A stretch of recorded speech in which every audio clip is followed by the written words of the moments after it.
স্বামী বিবেকানন্দ জন্মগ্রহণ করেছিলেন 1863 সালে 12ই জানুয়ারি। কলকাতায় জন্ম হয়েছিল। স্বামীজি সন্ন্যাসী গ্রহণের আগে তার নাম ছিল নরেন্দ্রনাথ দত্ত। দক্ষিণেশ্বরের কালীবাড়িতে রামকৃষ্ণ পরমহংসদেবের শিষ্যত্ব গ্রহণ করেছিলেন তিনি। ভারতীয় বেদ বেদান্তরের দর্শনকে তিনি পাশ্চাত্য দুনিয়ার প্রচার করেছিলেন। দীর্ঘ পরাধীন অন্ধকারে থাকা জাতিকে তিনি মহামোহিত করে তোলেন। 1893 সালে শিকাগো বিশ্ব ধর্ম সম্মেলনে হিন্দু ধর্মের গরিমার কথা তুলে ধরেছিলেন স্বামীজি। মানব সেবায় ব্রত হয় পরবর্তীকালে। রামকৃষ্ণ মঠ ও মিশন প্রতিষ্ঠান করে তিনি। আজও তার কয়েকটি অমর বাণী আমাদেরকে অনুপ্রেরণা যোগায়। এই বিশ্বের শ্রেষ্ঠ ধর্ম হলো নিজের অন্তরের প্রকৃতি। নিজেকে চেনো, নিজের প্রতি বিশ্বাস রাখো।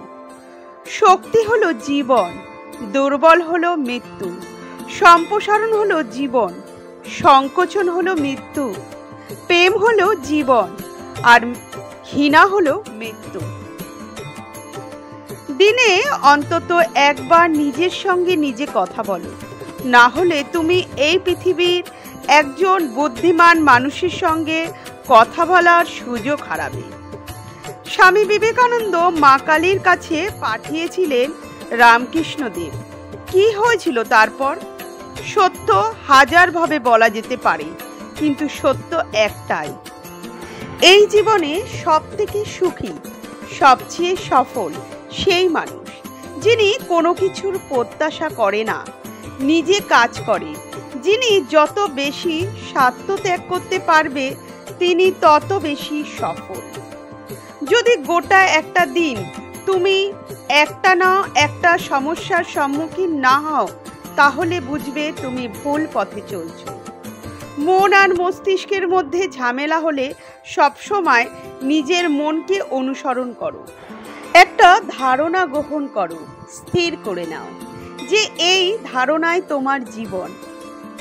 একেই স্বপ্ন দেখো, একে চিন্তা করো, এই ধারণা নিয়ে বাঁচো। তোমার মস্তিষ্ক, তোমার শরীর, তোমার নার্ভ, তোমার শরীরের সমস্ত অঙ্গ যেন ধারণা পূর্ণ থাকে, আর সব চিন্তা ভাবনাকে দূরে সরিয়ে দাও। এটাই হলো সফলতার পথ।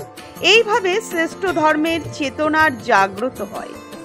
যখন নেতৃত্ব দিচ্ছ তখন সবার সেবা করো, স্বার্থশূন্য হও, নিজের মনের অসীম ধৈর্য রাখো, তাহলে সফলতা তোমার কাছে ধরা দেবে।